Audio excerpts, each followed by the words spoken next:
একদিন রাতে আমার বড় আপু আমার রুমে ঢুকলেন, আমি ঘুমিয়েছিলাম। তারপর আপুর জন্য আমার ঘুম ভেঙে গেল। আমি তাকিয়ে দেখলাম আপু আমার ওটা নিয়ে অদ্ভুত আচরণ করছেন। আমি আপুকে দেখে অবাক হয়ে গেলাম। তারপর আপু যা করল তা শুনলে তোমাদের পানি চলে আসবে। বন্ধুরা, আশা করি আজকের গল্পটি আরও স্পেশাল হতে চলেছে, তাই গল্পটি শুরু থেকে শেষ পর্যন্ত শোনার অনুরোধ রইল। আমার দিদি ছিলেন অনেক সুন্দর, গায়ের রং ছিল অনেক ফর্সা। তার বয়স ৩২ হলেও তাকে দেখলে মনে হতো এখনও তার বয়স ১৮। কারণ তিনি তার শরীরের অনেক যত্ন করতেন, যা তাকে অনেক আকর্ষণীয় করে তুলত। জানি না কেন তিনি এখনও বিয়ে করেননি। আমি ১০ম শ্রেণীর ছাত্র। আমার জীবন অন্য সাধারণ শিশুদের মতো ছিল না, কারণ বাবা মা দুজনেই কর্মজীবী। বেশিরভাগ সময় বাড়ি ফাঁকা থাকত, বিশেষ করে দুপুরে স্কুল থেকে ফিরে নিজেকে একা পেতাম। প্রায়ই ভাবতাম যদি কেউ থাকত যে আমার অপেক্ষায় থাকত, কিন্তু বাস্তবতা ছিল অন্যরকম। একদিন হঠাৎ আমার দিদি বাড়ি ফিরে এলো। অনেকদিন ধরে সে অন্য শহরে পড়াশোনা এবং চাকরি করছিল। বাড়ি ফেরার পর থেকে সে আমার সঙ্গে সময় কাটাতে শুরু করল। স্কুল থেকে ফিরে দেখতাম সে আমার অপেক্ষায় বসে আছে। আমরা গল্প করতাম, একসঙ্গে খেতাম, সময় কাটাতাম। একদিন আমি বইপত্র গুছাতে গিয়ে সমস্যায় পড়ি। দিদি হেসে এসে বলল, তুমি এত এলোমেলো কেন? সে গুছিয়ে দিয়ে বলল, এভাবে একটু ঠিকঠাক চললে তো ভালো হয়। ধীরে ধীরে আমাদের দিনগুলো সুন্দর হয়ে উঠল। দিদি আমার জীবনের শূন্যতাগুলো পূরণ করল। তার বয়স ৩২ বছর, এখনও বিয়ে হয়নি। বাবা জানালেন সে কিছুদিন আমাদের সঙ্গে থাকবে। এই খবর যেন আমার জীবনে নতুন আলো নিয়ে এলো। অবশেষে আমার পাশে কেউ থাকবে, আমার গল্প শুনবে এবং যত্ন নেবে। বাড়ির দরজা পার হওয়ার সঙ্গে সঙ্গেই দিদি আমাকে দেখে গলা জড়িয়ে ধরল। সে হাসিমুখে বলল, তুই তো অনেক বড় হয়ে গেছিস ঈশান। তার কণ্ঠে এমন একটা মমতা আর ভালোবাসা ছিল, যেন আমি পৃথিবীর সবচেয়ে সুখী মানুষ। ওই মুহূর্তের অনুভূতি আমি কোনো কথায় প্রকাশ করতে পারব না। বাবা দিদির থাকার জন্য আমার ঘরে ব্যবস্থা করলেন। প্রথমে একটু অস্বস্তি লাগলেও, কারণ আমি কখনো আমার ঘর কারোর সঙ্গে ভাগ করিনি। দিদির সঙ্গে ঘর শেয়ার করা আমার জন্য এক অন্যরকম অভিজ্ঞতা হলো। আমি খুশি মনে রাজি হয়ে গেলাম। দিদি আসার পর থেকেই আমার জীবনে অনেক পরিবর্তন এলো। দুপুরে স্কুল থেকে বাড়ি ফিরে আমি দেখতে পেতাম দিদি দরজার সামনে আমার জন্য অপেক্ষা করছে। আমি ঘরে ঢুকতেই সে আমার স্কুল ব্যাগটা নিয়ে বলতো, আগে হাত ধুয়ে নে, তারপর খেতে বসবি। তার এই যত্ন আর ভালোবাসা আমার দিনগুলোকে আরও সুন্দর করে তুলেছিল। আমাদের সময়টা কাটত গল্প, হাসিঠাট্টা আর স্মৃতিচারণে। দিদি আমার পড়াশোনা এবং অন্যান্য বিষয়ে আমাকে সাহায্য করত। সে শুধু আমার দিদি নয়, আমার সবচেয়ে ভালো বন্ধুতে পরিণত হয়েছিল। দিদি শুধু আমার খাওয়া দাওয়া দেখাশোনা করত না, আমার পড়াশোনাতেও সাহায্য করত। এমনকি আমার হোমওয়ার্ক করতেও পাশে থাকত। আমি জানতাম দিদি বাড়িতে আসার পেছনে আরেকটি বড় কারণ ছিল। কয়েক মাস আগে আমার থাইরয়েড রোগের সমস্যা ধরা পড়ে। আমার বয়সে এটি খুবই অস্বাভাবিক ছিল এবং আমার জন্য একটি বড় ধাক্কা। এই রোগের চিকিৎসার জন্য আমাকে প্রতিদিন থাইরয়েডের ইনজেকশন নিতে হতো। একজন পুরুষ নার্স প্রতিদিন দুপুরবেলা আমার বাড়িতে এসে আমাকে ইনজেকশন দিত। সে খুব দায়িত্ব নিয়ে তার কাজ করত। যদিও ইনজেকশন নেওয়া আমার জন্য সহজ ছিল না, কিন্তু এটি ছাড়া আমার অন্য কোনো উপায় ছিল না। দিদি বাড়িতে আসার পর থেকেই আমার জীবন অনেক বদলে যায়। সে আমার স্কুল যাওয়া থেকে শুরু করে পড়াশোনার পুরো দায়িত্ব নিজের কাঁধে তুলে নেয়। সকালবেলা সে আমাকে সময়মতো ঘুম থেকে তুলে স্কুলের জন্য তৈরি করত। দুপুরে স্কুল থেকে বাড়ি ফেরার সময় দিদি দরজায় অপেক্ষা করত। ব্যাগটা আমার কাছ থেকে নিয়ে মিষ্টি করে জিজ্ঞেস করত, আজ স্কুল কেমন গেল? তার এই যত্ন এবং ভালোবাসা আমার জীবনের কঠিন সময়গুলোকে অনেক সহজ করে তুলেছিল। দিদি শুধু আমার দিদি নয়, সে আমার জীবনের এক বিশাল শক্তি হয়ে উঠেছিল। সেদিন তার কথাগুলো শুনে আমার মনের ভার অনেকটা কমে গিয়েছিল। সাম্প্রতিক সময়ে আমার শরীরের অবস্থা আগের মতো ছিল না। থাইরয়েড সমস্যার কারণে আমি দ্রুত ক্লান্ত হয়ে যেতাম এবং মাঝে মাঝে দুর্বলতাও অনুভব করতাম। দিদি আমার এই অবস্থা দেখে খুব চিন্তিত হয়ে পড়েছিল। তিনি আমার খাওয়া দাওয়ার প্রতি বিশেষ যত্ন নিতে শুরু করেন। নিজের হাতে খাবার বানিয়ে বলতেন, ঈশান, তুই খুব তাড়াতাড়ি ভালো হয়ে উঠবি। এই সবই তোর স্বাস্থ্যের জন্য জরুরি। যখন পুরুষ নার্স এসে আমাকে ইনজেকশন দিত, তখন দিদি আমার পাশে বসে থাকত। তিনি আমার হাত ধরে বলতেন, ভয় পাবি না, এটা খুব অল্প সময়ের ব্যাপার। তার কথায় আমি অনেকটা সাহস পেতাম। দিদি অনেক দিন ধরে বাড়িতে ছিল এবং আমার স্কুলে যাওয়া থেকে শুরু করে পড়াশোনার সমস্ত দায়িত্ব তিনিই সামলাতেন। এক রাতে হঠাৎ ঘুম ভেঙে গেল। কেন এমন হলো বুঝতে পারছিলাম না। ঘরটা আধা অন্ধকার ছিল, কিন্তু আমার শরীরে কারো স্পর্শ অনুভব করলাম। প্রথমে ভেবেছিলাম হয়তো এটা ভুলবশত ঘটেছে, হয়তো ঘুমের মধ্যে দিদির হাত আমার দিকে চলে এসেছে। কিন্তু এই অনুভূতি আমাকে অস্বস্তিতে ফেলতে শুরু করল। আমি কিছুক্ষণ চুপচাপ শুয়ে ভাবতে থাকলাম, হয়তো আমি ভুল বুঝছি। দিদির এমন কাজ ভুলবশতই হয়েছে। তিনি তো আমার বড় বোন, যার প্রতি আমি পুরোপুরি বিশ্বাস করি। কিন্তু পরের দিন আবার একই ঘটনা ঘটল। এবার আমি সম্পূর্ণ জেগেছিলাম। দিদির আচরণ আমার কাছে অদ্ভুত লাগতে শুরু করল। তার এই স্পর্শ আর ভুল মনে হচ্ছিল না। আমার ভেতরে অস্বস্তি আরও বাড়তে লাগল। আমি তাকে এমন রূপে আগে কখনো দেখিনি। তিনি তো সেই মানুষ যিনি আমার যত্ন নেন, পড়াশোনায় সাহায্য করেন এবং মায়ের মতো করে আমার পাশে থাকেন।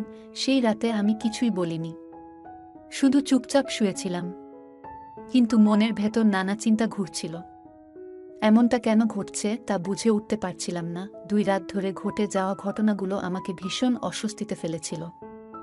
অবশেষে আমি ঠিক করলাম আর চুপ করে থাকা যাবে না। এটা আমার জন্য খুব বড় বিষয় ছিল।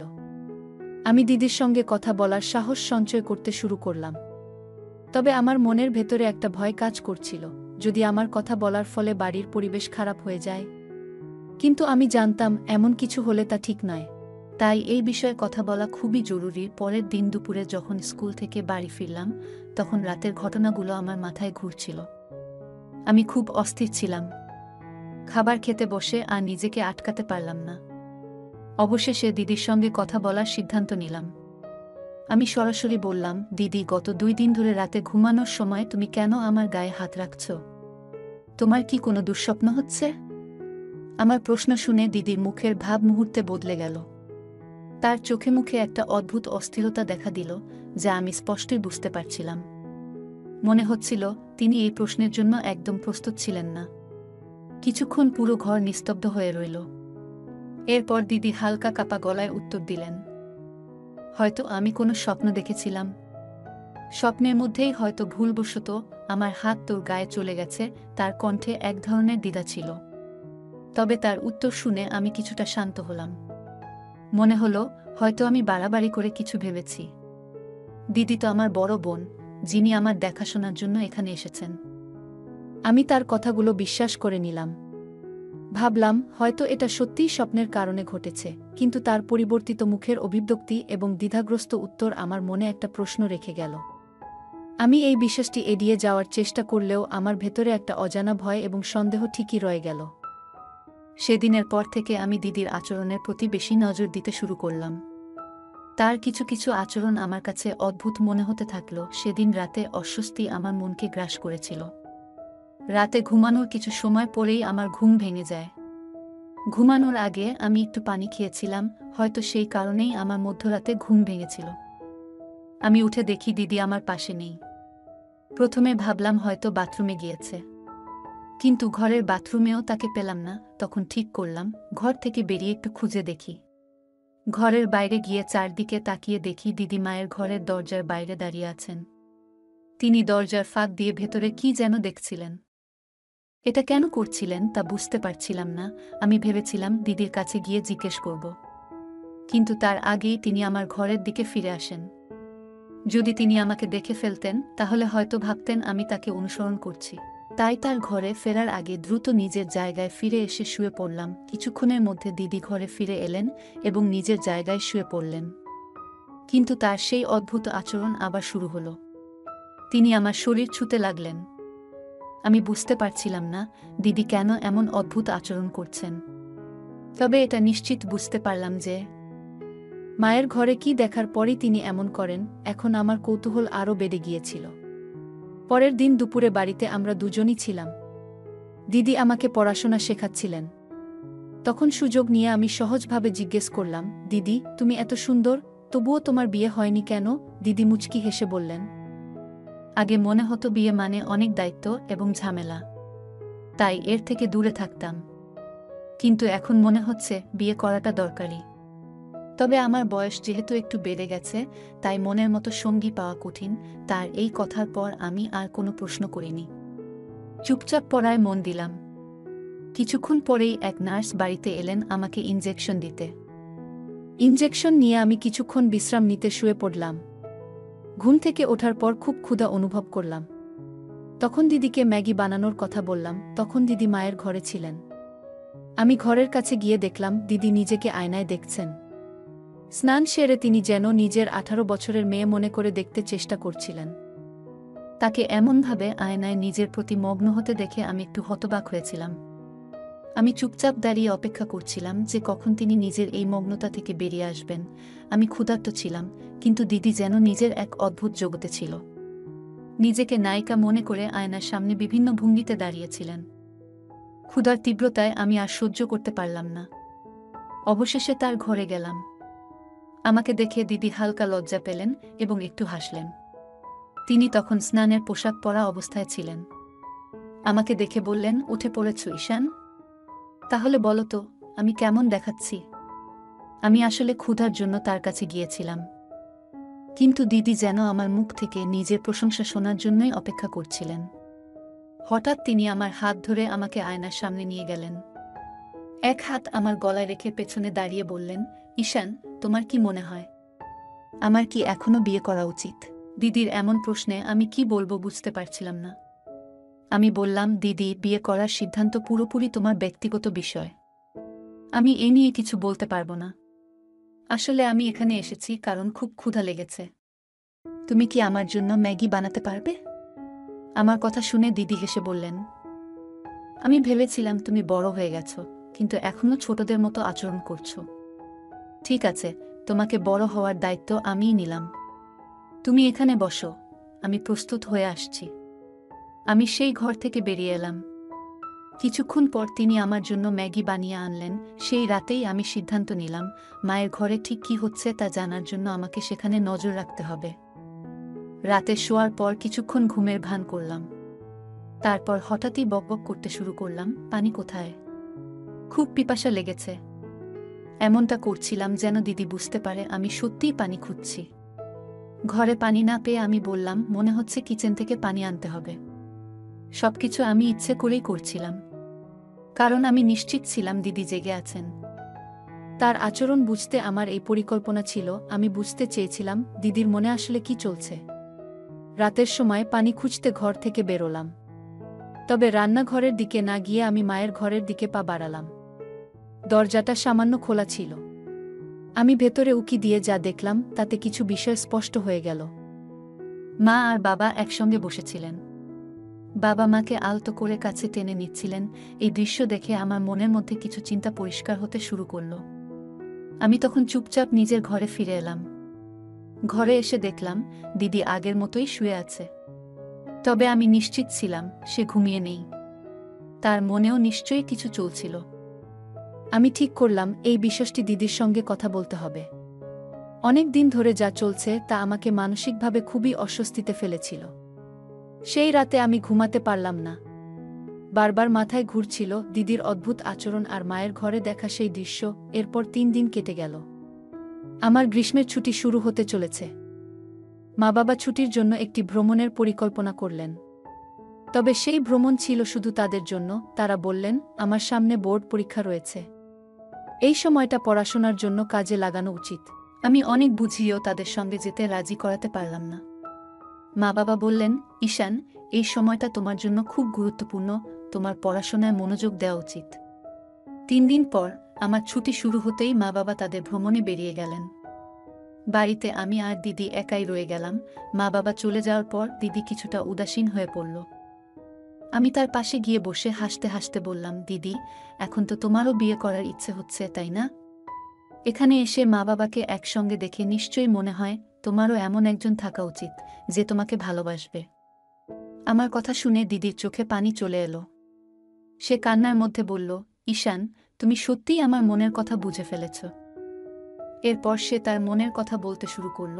সেদিন সকালে দিদি হঠাৎ আমাকে জড়িয়ে ধরে বলল, তুমি তো অনেক বড় হয়ে গেছ। আমি এতদিন ভেবেছিলাম তুমি এখনো ছোটই আছো।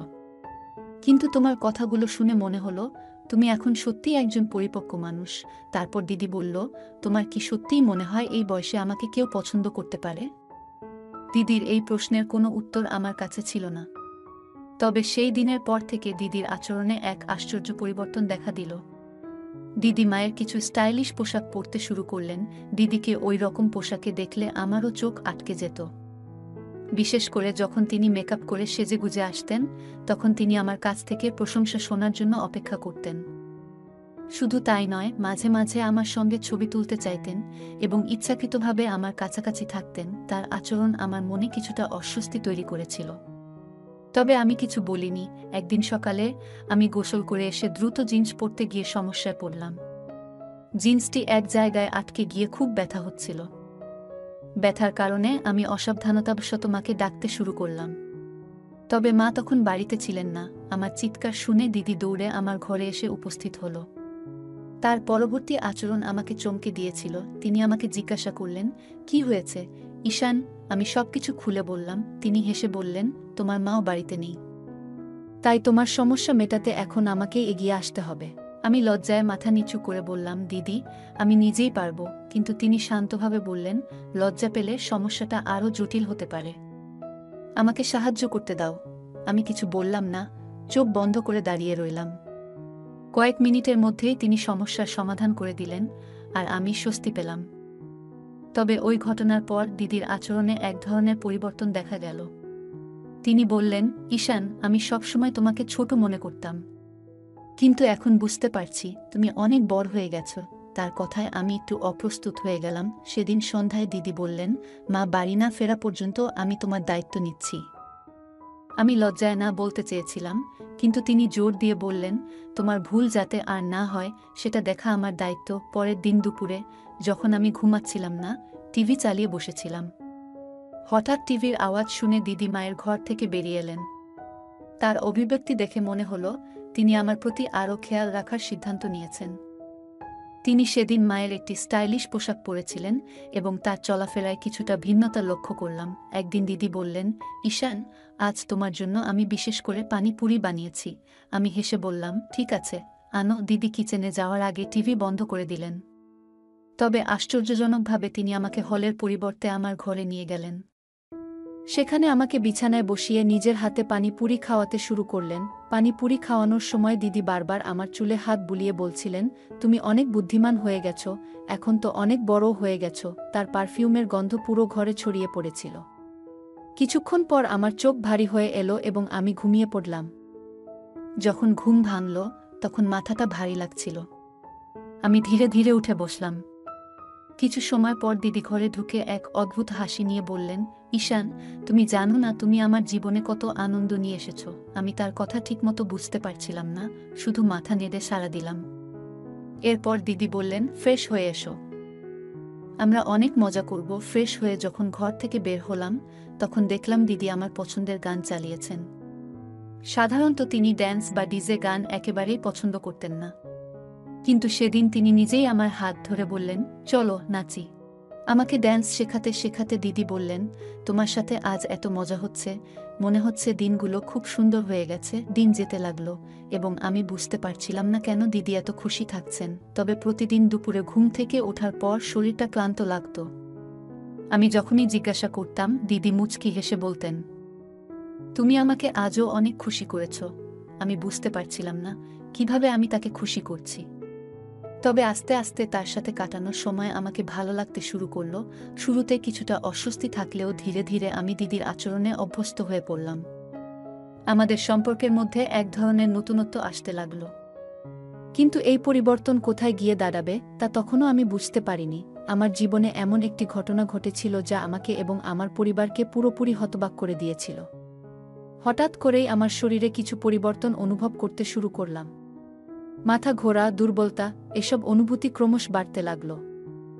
বাড়ির লোকজন আমাকে তৎক্ষণাৎ হাসপাতালে নিয়ে গেল। যখন আমার চোখ খুলল, তখন বুঝতে পারলাম আমি প্রায় 1 মাস ধরে আইসিইউতে ছিলাম। এই 1 মাস ছিল আমার জীবনের সবচেয়ে অজানা এবং জটিল সময়। ডাক্তাররা জানালেন আমার অসুস্থতার কারণ একটি বিরল মানসিক সমস্যা। তারা আরও বললেন, আমি বাস্তবতা থেকে নিজেকে দূরে সরিয়ে আমার কল্পনার একটি পৃথক জগৎ তৈরি করেছিলাম, ডাক্তাররা আমার বাবা মায়ের সঙ্গে কথা বলে তাদের জানালেন, আপনারা নিজেদের কাজে এতটাই ব্যস্ত ছিলেন যে ছেলের মানসিক এবং আবেগগত অবস্থার দিকে সঠিক সময়ে নজর দিতে পারেননি। এটি তার অসুস্থতার প্রধান কারণ। তারা আরও জানালেন, ছেলে একটি বিভ্রান্তিকর ধারণার মধ্যে আটকে গিয়েছিল। তার মনে হয়েছে ভালোবাসা কেবলমাত্র নির্দিষ্ট সম্পর্কের মধ্যেই সীমাবদ্ধ। তার বয়স এবং আবেগের পরিবর্তনের সময়ে সে সঠিক দিক নির্দেশনা পায়নি। এই কথাগুলো শোনার পর আমার মা বাবা খুবই অনুশোচনা করলেন। তারা বুঝতে পারলেন যে আমার মানসিক স্বাস্থ্যের প্রতি তাদের আরও মনোযোগী হওয়া উচিত ছিল। পরবর্তীতে আমি আমার কল্পনার দুনিয়া থেকে বেরিয়ে বাস্তব জীবনে ফিরে আসার জন্য ধীরে ধীরে চেষ্টা করতে শুরু করলাম। আমার পরিবার আমাকে সঠিকভাবে সমর্থন করল এবং একসময় আমি আবার স্বাভাবিক জীবনে ফিরে আসতে সক্ষম হলাম। সে আমাকে খুবই প্রভাবিত করেছিল। যখন আমি তাকে এবং তার ভালোবাসার মানুষকে একসাথে দেখতাম, তখন মনে হতো যেন আমি তাদের জীবনযাত্রার অংশ হয়ে গিয়েছি। এসব দেখে আমার মনের সম্পর্কে এবং ভালোবাসা নিয়ে ভুল ধারণা তৈরি হতে শুরু করেছিল। এরপর আমি আমার মোবাইল ফোনে অপ্রয়োজনীয় এবং ভুল বিষয় দেখতে শুরু করলাম, যা ধীরে ধীরে আমাকে ভুল পথে নিয়ে যাচ্ছিল। এর প্রভাব আমার শরীর এবং মানসিক অবস্থার উপর পড়তে শুরু করল। দিন দিন আমি আরও বেশি দুর্বল হতে লাগলাম। মাথা ঘোরা, ক্লান্তি, এসব অনুভূতি আমাকে ক্রমশ কাবু করে ফেলছিল। একসময় আমার অবস্থার গুরুতর অবনতি হলে বাড়ির লোকেরা আমাকে হাসপাতালে ভর্তি করিয়ে দিল। ডাক্তাররা পরীক্ষা নিরীক্ষা করে জানালেন, আমার শারীরিক এবং মানসিক অবস্থার এই অবনতির জন্য আমার পরিবারও কিছুটা দায়ী। তারা সময়মতো আমার মানসিক অবস্থার প্রতি মনোযোগ দেয়নি। ডাক্তারদের কথাগুলো শুনে আমার মা বাবা খুবই ভেঙে পড়লেন। তারা বুঝতে পারলেন আমি কতটা সমস্যায় ছিলাম। সেই সময় আমার বড় বোনও সেখানে উপস্থিত ছিল। ডাক্তারের কথাগুলো শোনার সময় তার চোখে একটি ভিন্ন ধরনের অনুভূতির ছাপ ছিল। পরবর্তীতে যখন আমি আইসিইউ থেকে বাইরে এলাম, তখন আমার দিদির গলায় একটি নতুন হাড় দেখতে পেলাম। তখনই আমি বুঝতে পারলাম আমার অসুস্থতার সময় মায়-বাবার উদ্যোগে দিদির বিয়ে সম্পন্ন হয়েছে। এটি আমার জন্য একদম অপ্রত্যাশিত ছিল। এটি জানার পর আমার মনের মধ্যে মিশ্র অনুভূতি তৈরি হলো। আমি বুঝতে পারছিলাম না আমার মনের এই অনুভূতিগুলো ঠিক কিনা। এটি ছিল এমন একটি মুহূর্ত যেখানে আমি বাস্তবতা এবং নিজের আবেগের মধ্যে পার্থক্য করতে শিখছিলাম। আমার অনুভূতি এবং চিন্তাগুলো বোঝার প্রয়োজন ছিল। আমার অবস্থার দিকে তাকিয়ে দিদি আমার কাছে ক্ষমা চেয়েছিল। উনি বলেছিলেন, ঈশান, আমি তোমার যত্ন নিতে এসেছিলাম, কিন্তু আমি নিজেই আমার দুনিয়ায় হারিয়ে গিয়েছিলাম। তোমার মতো আমিও একা হয়ে পড়েছিলাম। তোমার মাধ্যমেই আমার পরিচয় হয়েছিল সেই ব্যক্তির সাথে এবং ধীরে ধীরে আমাদের মধ্যে প্রেমের সম্পর্ক তৈরি হয়। আমি আমার জীবন নিয়ে এতটাই ব্যস্ত হয়ে গিয়েছিলাম যে কখনো তোমার দিকে মনোযোগ দিইনি। এটা আমারও ভুল ছিল। দিদির কথাগুলো আমাকে গভীরভাবে ছুঁয়ে গিয়েছিল, কিন্তু আমি কোনো উত্তর দিতে পারিনি। কারণ সেই সময় আমি কথা বলার অবস্থায় ছিলাম না। আমি নিজেও বুঝতে পারছিলাম না যে আমার সাথে কি ঘটছে। আমার মানসিক অবস্থার কারণ সম্পর্কে আমার কোনো ধারণা ছিল না। পুরো ব্যাপারটাই আমার জন্য এক বিশাল ধাঁধা হয়ে দাঁড়িয়েছিল। যখন আমার অসুস্থতার বিষয়টি স্পষ্ট হল, তখন মা-বাবা সিদ্ধান্ত নিলেন যে এবার তারা নিজেরাই আমার যত্ন নেবেন। সেই দিন থেকে তারা আমার সাথে কথা বলা শুরু করলেন এবং ধীরে ধীরে আমি অনুভব করতে লাগলাম যে ভালোবাসা শুধু প্রেমিক-প্রেমিকার সম্পর্ক নয়। এটি মা-বাবা ও সন্তানের মধ্যেও গভীরভাবে বিদ্যমান। মা-বাবা আমাকে বুঝিয়েছিলেন যে পরিবারের উপস্থিতি এবং যত্ন সন্তানের জন্য কতটা গুরুত্বপূর্ণ। তারা আমার সাথে আরও বেশি সময় কাটাতে লাগলেন এবং আমার অনুভূতিগুলো বোঝার চেষ্টা করলেন। বন্ধুরা, আজকের মতো এখানেই শেষ করলাম। দেখা হবে পরের ভিডিওতে। সবাই ভালো থাকুন। ধন্যবাদ।